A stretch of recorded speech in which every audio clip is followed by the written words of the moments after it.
2019 saya masih naik di panggung Solo, di atas itu saya naik sama Prabowo. Kan dibatasi dengan saya sama Joksan. Yang dia saya suruh nulis kok. Saya ini nggak main-main loh. Tolong tanda tangani. Nanti Mas, kalau nanti ya belum tuh kami jalankan. Isinya apa itu? Ya tadi 3 poin tadi aja. Pancasila, Trisakti. Untuk melaksanakan Trisakti harus punya undang-undang yang berdaulat tentang Pancasila, Undang-Undang 45 dan Pancasila. Ditulis ya Mas? Dia nggak mau tanda tangan. Saksinya Ketua Bapenas itu.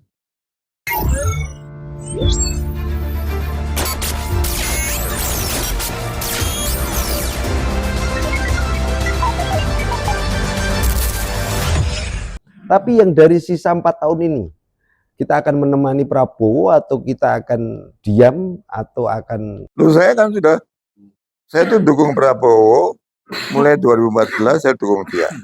2014 ya, ini saksi. Joko Santoso tuh sama naik ke panggung.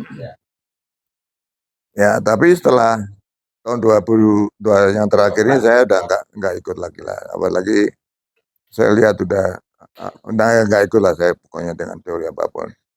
Nah, tapi yang dia omongkan kan sebetulnya ya tadi 3 poin tadi aja. Pancasila, Trisakti. Untuk melaksanakan Trisakti harus punya undang-undang yang berdaulat tentang Pancasila, Undang-Undang 45 dan Pancasila. Ditulis ya Mas? Dia nggak mau tanda tangan. Saksinya Ketua Bapenas itu.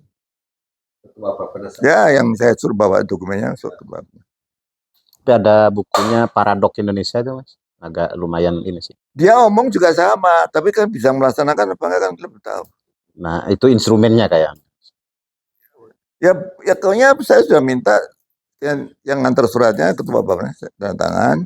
Dia belum mau tanda tangan, nanti aja. Saya bilang kalau nanti ya silahkan aja. Saya bagaimanapun saya itu Megawati saya dukung jadi kok. SBY saya dukung. Saya pegang Megano, SBY jadi kok saya dukung. Tapi kan tidak sesuai dengan pemikiran saya bahwa jadi saya Soekarno itu udah 100 tahun yang digambarkan di benaknya Soekarno itu akan menyejahterakan rakyat ini kan sudah 100 tahun itu. Ini kan baru tahun depan ini kan. Nah, tugas kalian gimana?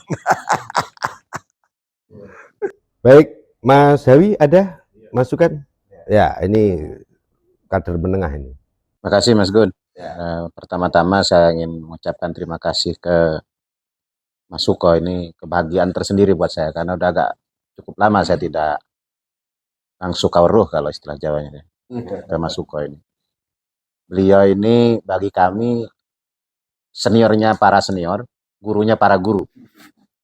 Jadi menjadi salah satu rujukan bagi kita-kita yang kaum nasionalis. Satu, saya ada pesan ini Mas Gun buat adik-adik GMNI lah barangkali ya.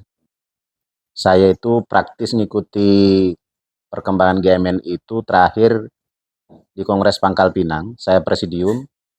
Habis itu sesudah penyatuan saya menjaga jarak. Dan saya memutuskan untuk tidak ke PDI. Kayak gitu.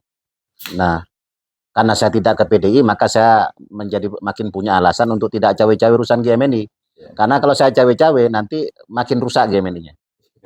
Ya gitu.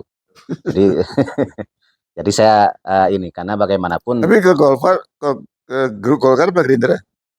Golkar Mas. Tapi nggak full ke atas nama Partai Golkar nggak nih? Full ya. Pernah pengurus, pernah caleg 2 kali Mas. Oh caleg 2 kali, oke. Iya, cuma ya biasalah caleg kalau nggak ada duit kan ya caleg aja kan. Oh, oke. Di mana? Di cucunya PT Pupuk. Sekarang masuk ya sedikit dapat diciprati permen sama pemerintahannya Prabowo lah, buat kecap-kecap supaya bisa hadir ke sini.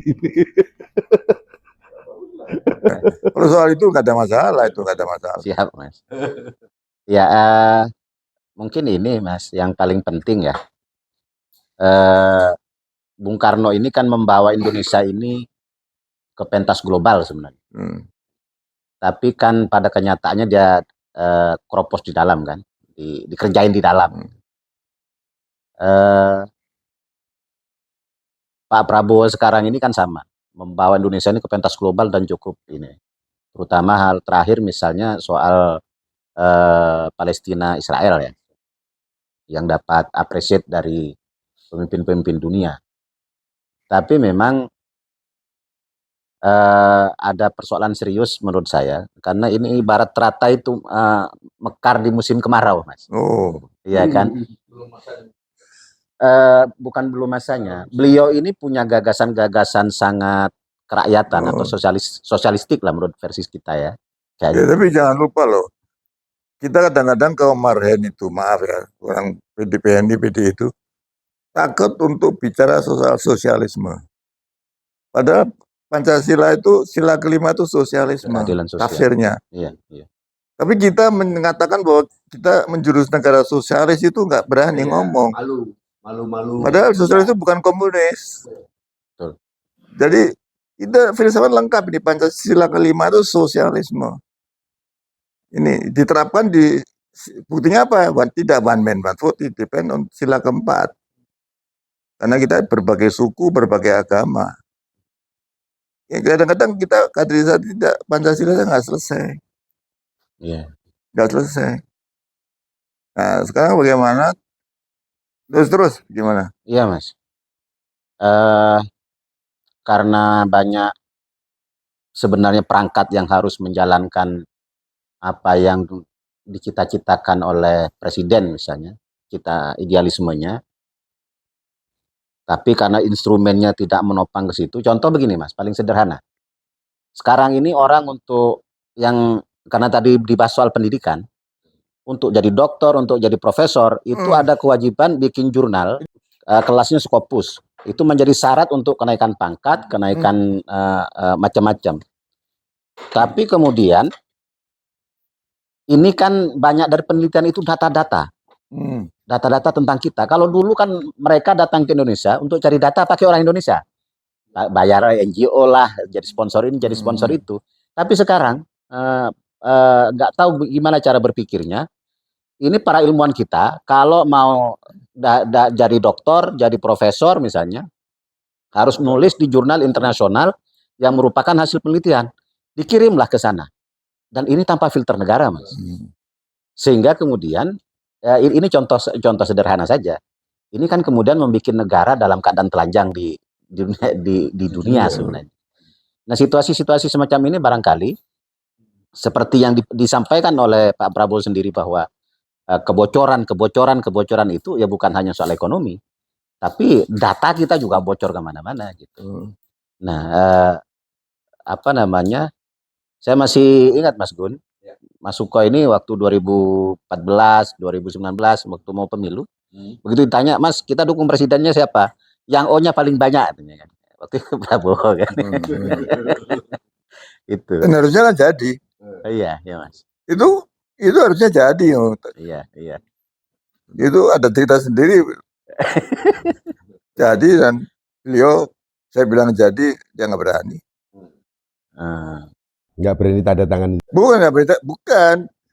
Ada saksinya 1, 2, 1, 2 selesai, Anda jadi. Dia bilang yang ngomong siapa? Yang ngomong ini. Oh tapi bukan jenderal ya. Dia nggak, ya udah nggak percaya. Sama saya sama Joko Santoso. Tim suksesnya waktu itu, ketua. Oh yang terakhir dia ketua tim sukses 2019. Almarhum. Terus gimana? Terus Mas Jawi. Ya, menurut saya itu barangkali Mas yang menjadi PR-nya kita kaum nasionalis ini adalah, kan kita bisa lihat misalnya ketika Amerika sekarang menjadi sangat ultranasionalis misalnya. Mbahnya liberalisme menjadi sangat ultranasionalis, model Trump begitu kan. Tapi di kita misalnya ini kan kaum nasionalis ini kuat dalam tataran ide tapi lemah di tataran praksis sebenarnya. Itu. Ya harapan kita sih Mas Suko sebagai sesepuhnya kita sih bisa menggagas ide besar ini agar kaum nasionalis ini bisa mengisi ruang-ruang idealisme dan yang banyak kosong itu Mas sebenarnya. Apakah itu harus diisi di ruang politik ataukah di ruang-ruang sosial gitu. Ya sementara yang bisa dilakukan adalah kalau dulu kita mendidik rakyat itu harus bikin pertemuan dan seminar, Mas. Yang bisa dilakukan kami-kami ini ya bikin podcast. Karena harapannya dengan ada orang nonton podcast kita 100 orang, ya kita sudah mendidik 100 orang gitu, Mas. Mungkin untuk yang terakhir Mas Riz, singkat padat, nanti setelah itu apa? Sederhana saja. Sebetulnya kan persoalan utama kita dalam berbangsa bernegara ini ya adanya ya saya sebut aja lah tadi antara harapan dan kenyataan terjadi ketimpangan. Terus kalau istilahnya Mas Hawi tadi bahwa di pentas global Prabowo sudah luar biasa, sementara di dalamnya keropos dan sebagainya. Dan sebetulnya kalau ini terus tidak dilakukan satu perbaikan yang mendasar, ini sangat membahayakan bukan cuma pemerintahan saat ini, tetapi eksistensi Negara Kesatuan Republik Indonesia. Nah, saya melihat bahwa solusinya atau obatnya ya atau formula untuk mengatasinya tadi seperti yang disampaikan oleh senior kita Mas Suko Sudarso untuk kembali ke Undang-Undang Dasar 45. Karena dalam posisi tadi dijelaskan salah satu contoh kecil saja ya dengan dipraktekannya sebut sajalah ya demokrasi liberal lah yang seperti sekarang one man one vote. Ya maka amanat yang seperti disampaikan melalui Pancasila sebagai dasar falsafah kita nggak nyampe itu, ya artinya pelaksanaan sila keempat ya tentang perwakilan, mufakat dan sebagainya ini nggak nyampe ini. Dengan one man one vote maka tadi disampaikan bahwa siapa yang paling banyak dia yang akan menang kan. Ya, jadi tadi disebutkan bagaimana kalau misalnya saudara di Papua punya pemikiran luar biasa dan sebagainya, tetapi dalam segi jumlah kecil kan nggak mungkin dia bisa memimpin republik ini. Ya, kemudian banyak lagi sebetulnya contoh-contoh lagi. Oleh karena itu solusinya menurut saya, dan ini mungkin juga saya usulkan untuk menjadi kesimpulan pada sore hari ini, adalah bagaimana kita kembali ke Undang-Undang Dasar 45. Itu satu. Kemudian yang kedua, tadi ada catatan yang disampaikan oleh senior Mas Suko, bahwa kaderisasi tanda kutip, ya tadi disebutkan bahwa Bung Karno tidak sempat melakukan kaderisasi. Tapi yang tadi saya baru nangkep yang dimaksud kaderisasi ini adalah kaderisasi sebelum Indonesia merdeka, sebut sajalah begitu, ya. Setelah merdeka juga nggak ada. Setelah merdeka juga kita anggap saja nggak tuntas waktu itu karena ada fokus lain yang dikerjakan. Di Jalan Patok.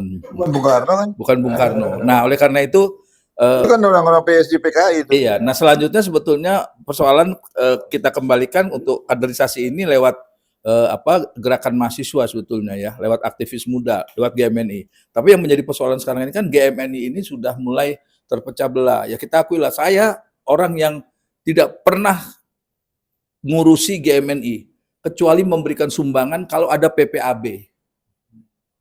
Kalau untuk kongres atau apa saya nggak ikut karena biasanya ada konflik di situ. Dan kebiasaan senior kita adalah mewarisi konflik, itu yang saya nggak suka. Yang paling saya senang adalah kalau siapapun kelompoknya, mau dari kelompok A atau B, kaderisasi, datang ke meja saya, insya Allah ada rezeki sedikit pasti saya sumbang, saya bantu. Asal judulnya kaderisasi, saya tidak peduli itu mau kelompok manapun yang mengadakan. Jadi menjadi persoalan pertama adalah bagaimana nih GMNI bisa melakukan konsolidasi sehingga membentuk satu wadah yang utuh. Kedua, dari situ kemudian dilahirkanlah ide-ide tentang, tadi oleh Mas Bambang Sudatama juga sudah disinggung, bagaimana tentang melakukan semacam kaderisasi atau dan sebagainya, walaupun tadi disebutkan, jangan-jangan bahan kaderisasinya belum utuh kan gitu kan, ya itu soal lain lah. Ya, mungkin itu yang perlu saya sampaikan sebagai tambahan catatan.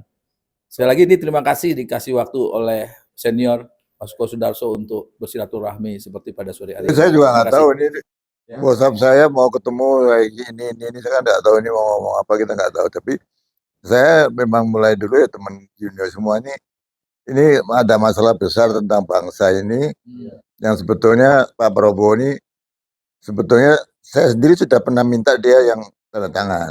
Saksinya kan ketua semua banyak yang saksinya. Tapi dia juga sudah ngomong soal itu. Tapi apakah beliau juga 4 tahun ini akan menyelesaikan masalah, kan saya nggak tahu. Beliau yang berkuasa kok. Kekuasaan di tangan beliau. Nggak bisa dong. Tapi kalau itu dilaksanakan saya kira oke Pak Prabowo. mau periode selanjutnya nggak ada masalah. Tapi 5 periode pun tidak ada masalah. ya usianya kan sudah katanya Dilanjutkan idenya, bukan fisiknya. ya, tapi dia menyebut itu saja di bukunya tentang bukunya tentang apa? Paradoks. Itu aja kan sudah pidatonya kan juga sudah sama tadi tentang Pancasila dan Undang-Undang 45 dan tentang Udah bagus. sudah sama kan. Idenya bagus. Nah, tapi untuk melaksanakan itu dengan cara apa kan saya nggak tahu. Tapi kalau barangkali tanya sama saya, ini jalannya. Ya, ternyata kan belum tentu dia ketemu saya. Baik Mas Suko. Gak terasa sudah jam ya hampir setengah 6 ya. Kurang lebih hampir 1 jam kita diskusi santai. Tapi ini saya tidak akan membuat kesimpulan karena ini akan berlanjut berseri ketemu entah di mana. Dan memang kewajiban kita yang muda untuk kita yang muda ini berkewajiban untuk sowan kepada yang senior-senior. Dinamika di GMNI di sini ada saksi sejarah, semuanya saksi sejarah. Satu kewajaran ketika kita mengalami sebuah perbedaan pendapat, namun tidak harus menyerang pribadi-pribadi, ya itulah harus kita kurangi, bahwa hal-hal yang sifatnya pribadi-pribadi, kamu orangnya ini, kamu orangnya itu sudah harus hilang di masa-masa yang akan datang.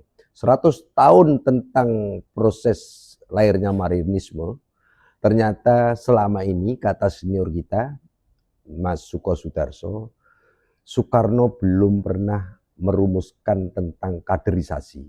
Besok tahun 2027, 100 tahun persis tentang ide Marhen dan Marhenisme ini. Partai pernah dibentuk oleh Bung Karno PNI. Siap. Di penjara. Ya. Tapi dalam arti kata tadi, kok bisa ada perbedaan? Coba gini loh. Bukunya sama. Ya. Produk Eropa sama produk dalam negeri kok beda? Hasilnya beda. Loh iya dong. Karena PNI 27. Bukunya kan sama. Ya. Ketika Soekarno masuk penjara, itu Pak Suko, itu yang meneruskan Hatta lewat PNI baru. Dan Hatta produknya Eropa. Iya. Dan Hatta pada waktu itu memang merubah tanda kutip ya. PNI tidak seperti apa yang diamanatkan Bung Karno. Salah satunya, ya sebetulnya Hatta kalau saya lihat sudah rada benar. Dia pengen menjadikan PNI pada waktu itu partai kader. Ya, cuma ya partai kader waktu itu. Nah, cuma ketika Bung Karno kemudian keluar dari penjara, dia melihat kok PNI yang dia dirikan awal nggak seperti yang dia harapkan ketika dia dipegang oleh Hatta. Oleh karena itu dia kemudian mendeklarasikan Partindo. Ya, keluar dari penjara. Dan itu kita lihat memang Soekarno pada waktu melihat bahwa PNI sepertinya nggak bisa lagi diharapkan sebagai alat perjuangan pada waktu itu. Nah, tapi setelah itu Bung Karno sudah menjadi miliknya Indonesia ya, bukan miliknya partai-partai pada waktu itu. Ya. Jadi ide dia tentang mendirikan partai pada waktu sebagai salah satu alat perjuangan nggak dia teruskan, tetapi dia kalau bahasa sekarang negarawan. Dia menjadi sebagai negarawan, sebagai bapak bangsa sudah pada waktu itu. Kemudian dia memberikan ide kepada partai-partai lain termasuk menasionalisasikan, memberikan pemikiran-pemikiran kebangsaan pada partai-partai Islam pada waktu itu. Dan itu termasuk sukses pada waktu itu. PKI juga, komunis juga. Ya, kepada komunis. Kemudian Mas Sumi bisa leading di tahun 55, ya. Kursi sama-sama PNI, tetapi suara lebih kecil daripada PNI. Itu memberikan gambaran bahwa Soekarno pada waktu itu ya punya andil juga ya membesarkan partai-partai Islam pada waktu itu. Setidak-tidaknya pada waktu itu partai-partai Islam ini tidak menimbulkan satu pertentangan dengan partai-partai yang berpaham atau beraliran kebangsaan pada waktu itu. Dalam rangka apa? Mencapai tujuan yang satu sebetulnya, Indonesia merdeka pada waktu itu. Ya, itu aja tambahan. Baik Mas, jadi apa yang disampaikan Mas Suko, ada tambahan? Ya, kalau ngomong terlalu banyak lah, tapi yang penting tadi itu, bahwa tadi produk bukunya filsafatnya sama, produk Bandung sama produk Eropa itu lain, ya toh. Kalau produk Bandung itu kan Walaupun bukunya sama ya. Bukunya sama. buku filsafatnya kan sama. Sama. Jadi gini mungkin bisa nambahin. Kalau kalau filsafat itu kan apa namanya ada babonnya, ada mahagurunya lah, induknya kan. Filsafat. Artinya ini ada filsafat logika, ya, kemudian ada filsafat manusia dan sebagainya, itu ada induknya. Nah, induknya itu kalau nggak salah ini ya, kita pelajari adalah Thomas Hobbes. Namanya filsuf Thomas Hobbes. Nah, Thomas Hobbes ini adalah babonnya. Kemudian diadopsi oleh John Locke dan Adam Smith. John Locke dan Adam Smith jadi kapitalis. Kemudian Thomas Hobbes ini diadopsi lagi sama Karl Marx, Lenin, Stalin. Nah, diadopsi lagi dari Karl Marx ini sama Leon Trotsky yang akhirnya dari komunis RRC yang lain dengan komunis Rusia. Nah, tetapi kenapa kok tadi Mas Suko bilang bukunya itu sama seluruh dunia? Ya, memang sama. Tapi kenapa Pancasila bisa lain lebih? Karena prakteknya tadi bahwa dia orang Indonesia dan jadi orang Jawa di sini. Yang sebelum agama datang juga orang Jawa itu sudah bertuhan. Ya, itu. Makanya filsafat ini ditambah filsafat filosofi nomor 1 itu tentang ketuhanan yang Maha Esa. Di dunia kan cuma 1, artinya bisa menghargai semua agama. Nabinya pasti benar karena dari Tuhan. Tapi dari para pendeta dan para kiai kan tafsir berhentinya.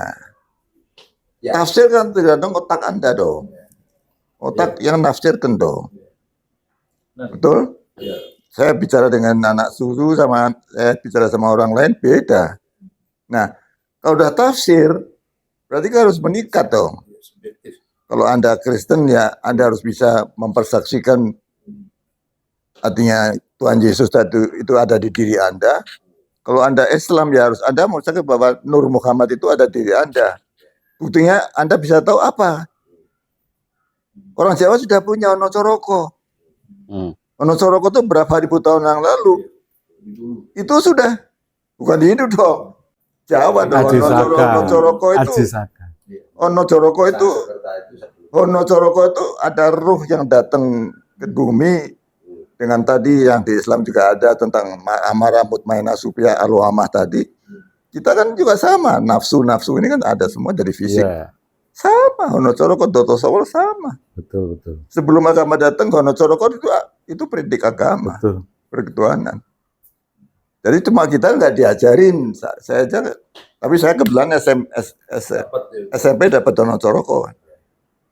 Jadi problemnya tadi, filsafat-filsafat tadi, masih ketinggalan sila 1 tadi.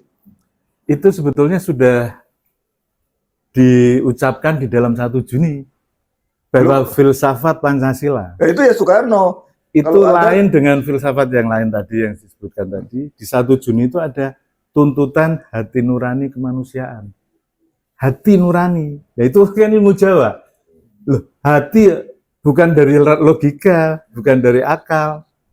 Kalau yang Thomas Hobbes kan yang tadi babon itu logika akal semua, materialisme ya, produk materialisme itu. Tapi kalau di 1 Juni, kenapa Pancasila ada filsafat Pancasilanya yaitu hati nurani.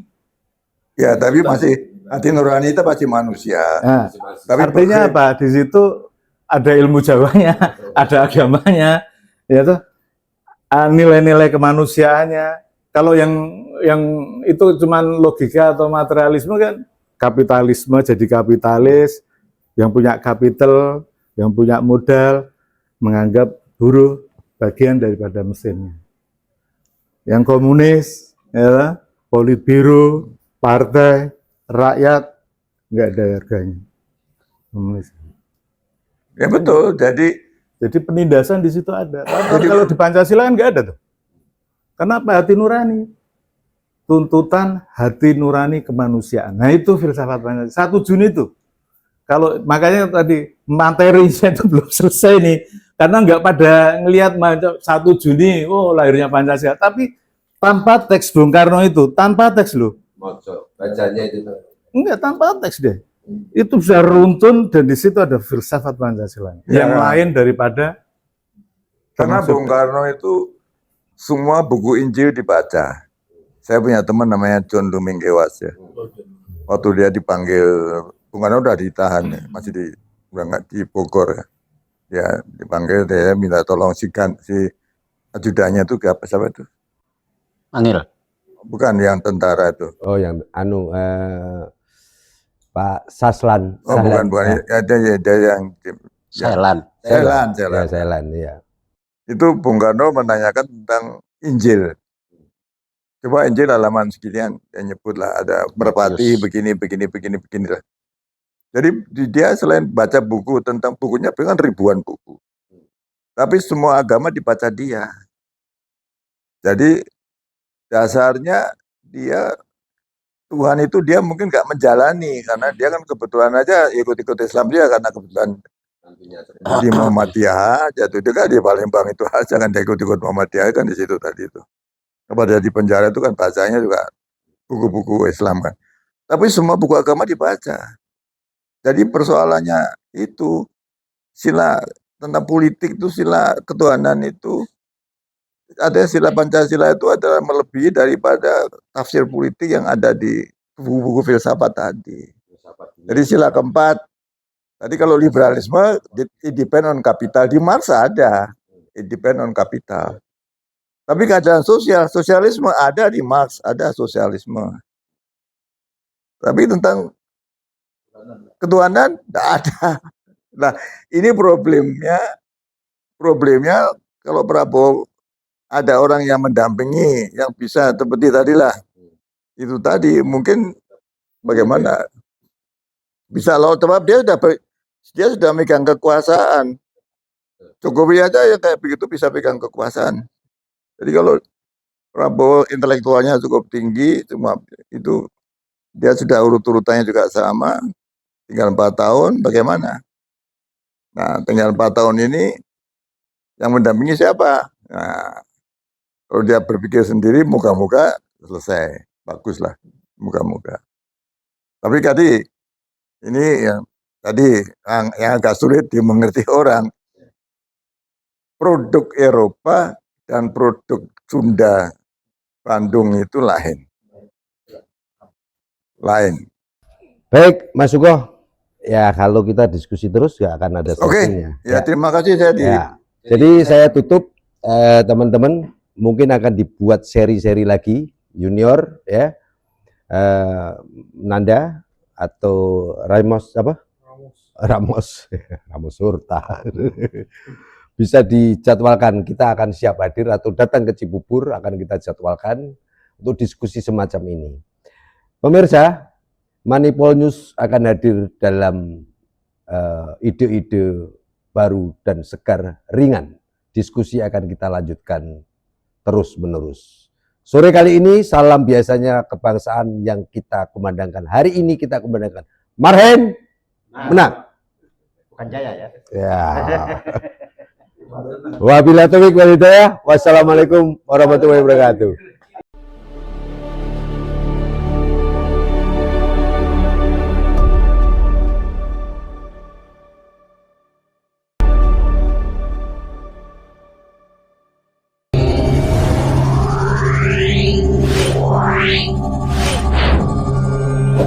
Wow.